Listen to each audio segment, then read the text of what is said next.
does that even mean, Bowers Game Corner? Ahoy there, YouTube! We're back again for another Thoughts from the Corner. I'm here with my friends Lucy. Hey. And Adam from my game night. Hey. Oh, I cut you off there. Know your place. This is Menace from Smirk and Dagger Games. It's for 4 to 8 players. Age is 14 plus, so it'll take about 40 to 60 minutes to play. And we got a chance to play this tonight. We played it twice. We played both the basic game and then the more advanced game, which we'll talk a little about. But Menace Amongst Us is a social deduction game in which we're all on a ship, and there's really only 2 attributes. There's what is it? Electricity, which you're trying to get all the way to the top in order to win the game, and then there's oxygen, which if you run out, you're all dead. But there's good guys and bad guys, and you're trying to figure out who's the good guy, who's the bad guy. Everybody's got their own special asymmetrical special abilities. Everyone's got their own special deck of cards, which has cards that they might be the only one who has those particular cards. It's got some other interesting aspects in there, but Lucy, you put it really well. It felt like they tried to do a lot of Battlestar Galactica-y stuff. And before we get into our thoughts, I just want to give you a brief overview of it like I did. But the basic game has... what was the difference between the basic and advanced? The advanced game had... Just like side goals, essentially. Yes.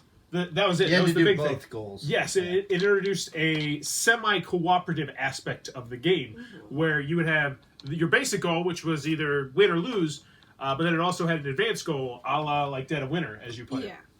Essentially, for example, one of my characters, I was a good guy, but one of my secret goals when playing the advanced game was I needed to have somebody dead. So in that kind of case, I don't know, because you don't know who your good guys or your bad guys are. So it's I just want someone dead, which could paint me as a bad guy, even though that's just part of my goal. I just happen to want somebody to die in order to win. Oh, you just wanted one person dead? Yeah. Just See, I had no idea because I was a bad guy both times. So my goal was always kill everybody. Oh. Get either drop it to 0% or get everyone actually killed. You were a bad guy twice. Yeah.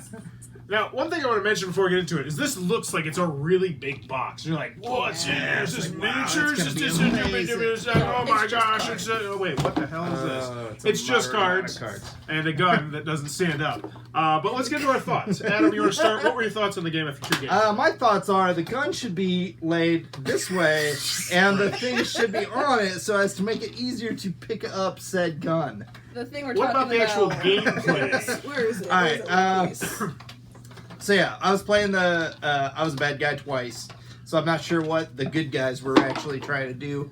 I had a lot of cards that did negative things, and there was a number of points when I had all negative cards, and I had to talk it through, and that's why I was trying to be hey, who wants to use their ability? That makes sense. Yeah. And that brings up a really interesting point. It's a very simple game. On your turn, you're only going to take one of 3 actions, which is draw a card, play a card, or use one of your special abilities. But I felt like there was always something to do. There was always, and I like that. I also really like the asymmetrical special abilities. I thought it was cool that you get to pick from the 3 different people, and you get to see what your objective is and what you're trying to do, and then choose from it. It's not huge, I don't think. It's not game-changing. Well, yeah, it was, because... Because you killed. If there was a laser gun. Yeah, laser gun, because that laser gun on the second game would have won it for us, but instead we had Michael just doing Michael stuff. But you liked it though, right? Yeah, I thoroughly enjoyed it. Even though I was outed on the first one. Both of them, actually. Well, no, I wasn't outed on the second one. The first one, you guys figured it out because you gave me away. I threw him under the bus. I was a bad guy. As his own teammate. So I feel I mean, we could have split that blame between us, but I got a card that basically made it so that I couldn't talk. So everything he could be like, this is what happened, and I couldn't refute it at all. I couldn't be like, oh no, Michael gave me that card. That's why I had it. Oh yeah. That's what I was gonna do. Oh, Michael gave me that card. And he's actually the one that needs to be killed. Now, let's clarify here. So, there are some wounds that you can take in this game. And some of the wounds will do nothing. It's just a flesh wound. But if you get 2 wounds, you're dead. But some of them will impact how you play the game, like you said, where he couldn't talk. Or I had one where it's we had to essentially burn 1 card every single time, which could be good or could be bad, because it has a Battlestar Galactica-esque system where there's a random deck of cards, which most of them are good, but some of them can be bad.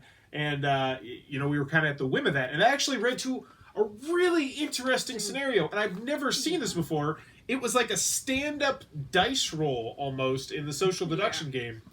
I will say, like, it's a very, like, I would say this is probably, like, a Dead of Winter and Battlestar Galactica light. Like, it's a faster like, it plays, like, so much faster, and it's faster to teach. Yes. But because the reason it's so fast is because, like, there's a lot of randomness, because, like, I think both times, like, the AI deck that it provides you, if you draw from that deck, like, it's gonna push a lot more. Like, in the first game, it pushed the good guys to winning, while in the second game, it kind of pushed the bad guys to win. But I will say, I think that was more of the circumstances that were on the table. That was true, too. Because, like, the first game, it came down to Jimmy. Jimmy, the guy in our game group, and everyone else was dead, except for Jimmy. And it looked like it was just over. Like, But actually, he had already won.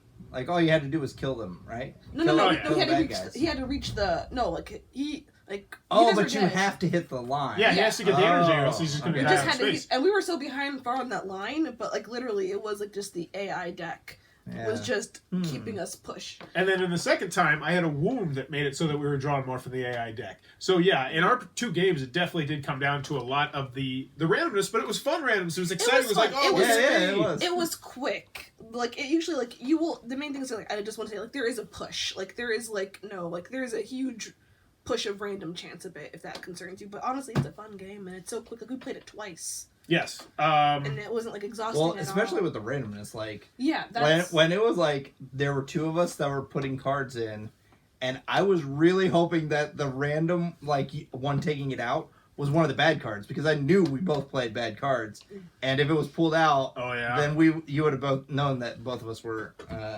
evil right away. I think, Lucy, you hit it on the with expressions. The nail right on the head there. The head right on the nail. Whatever the hell the expression is. There's a nail and I feel like hammer. this is, without a doubt, like, you're like, you want to play Battlestar? Do you want to play Dead of Winter? And then you're like, we only got We don't like have 30, that 40 kind minutes. of time. This could be a great... This is a great, like, filler. Like, it's definitely... Like, I don't know it's if not it's a filler. It's got some meat. It has meat, and, like, it catches that urge. Like, it's not big enough to be, like, a heavy game, but it's also not light enough to be, like, just, especially the box, you can't really take it with you, so it's not like a filler game per se. Yeah, I would say it's medium light. weight, but it's a short time. I think this would be actually like a great gateway game to get people like into, like, if you're gonna introduce them to like some kind of like these mechanics. These are really the hardest mechanics to try to teach. I'd put it after like Resistance and stuff like that. Don't mess with Cthulhu, but I think this is definitely not too complex where you could look.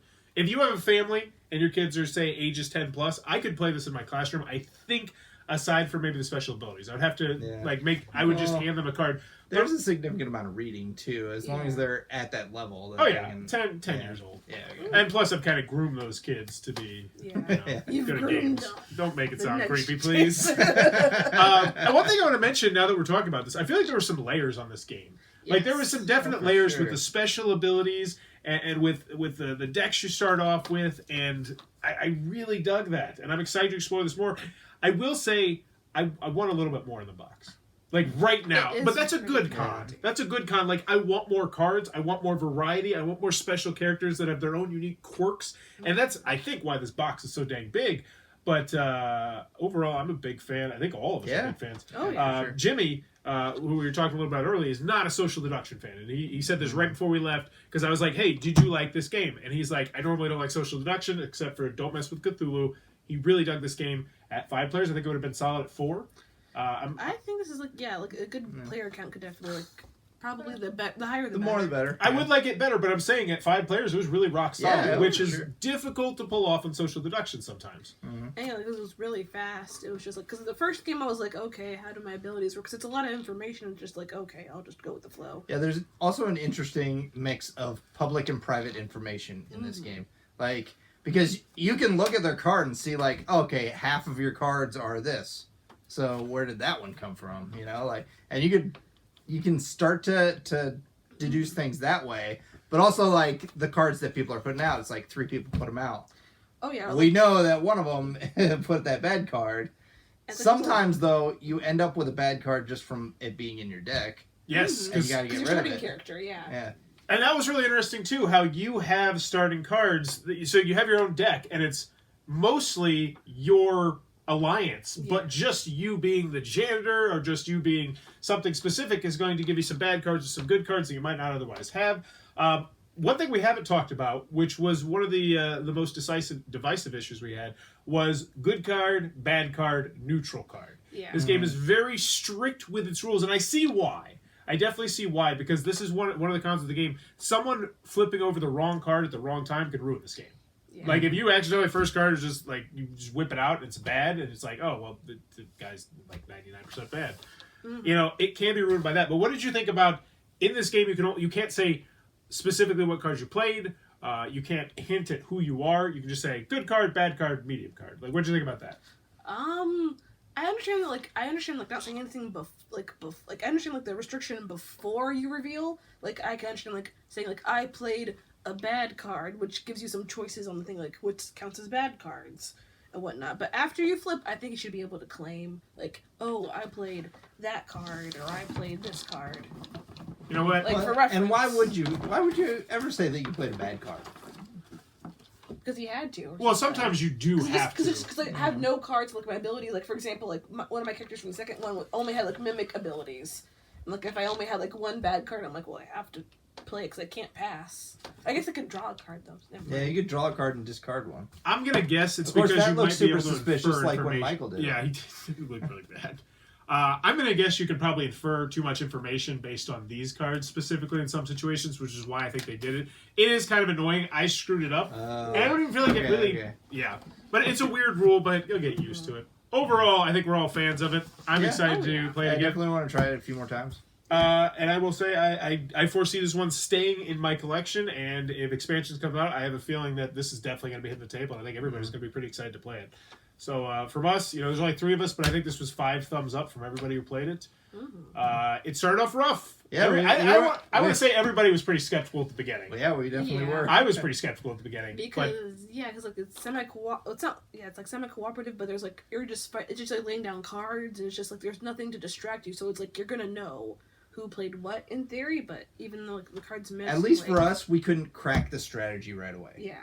Nope. That was the thing. So that is Menace Among Us from Smirk and Dagger Games. Definitely one you might want to check out if you're a fan of the lighter social deduction game. Also, going up to 8 players is always a plus in my book.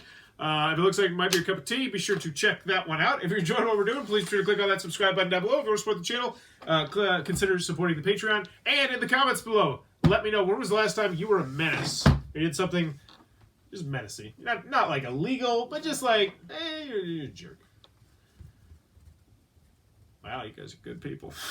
You already have like what, 5 of them? Well, I got a couple. You start. Okay. Well, there were cookies in the break room, and I grabbed about 8 of them on Monday. There's probably like 40 cookies. I didn't take them all at one time though, which makes it better. Like I would grab like 2, and then people.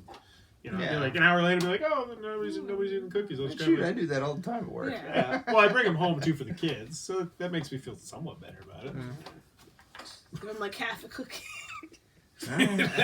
Sometimes they get none. It's like, well, I have to say I haven't menaced. Wow. Yeah. Okay, good Can't for think you. of anything. I mean, I think I pushed through like the yellow light, maybe. I don't know.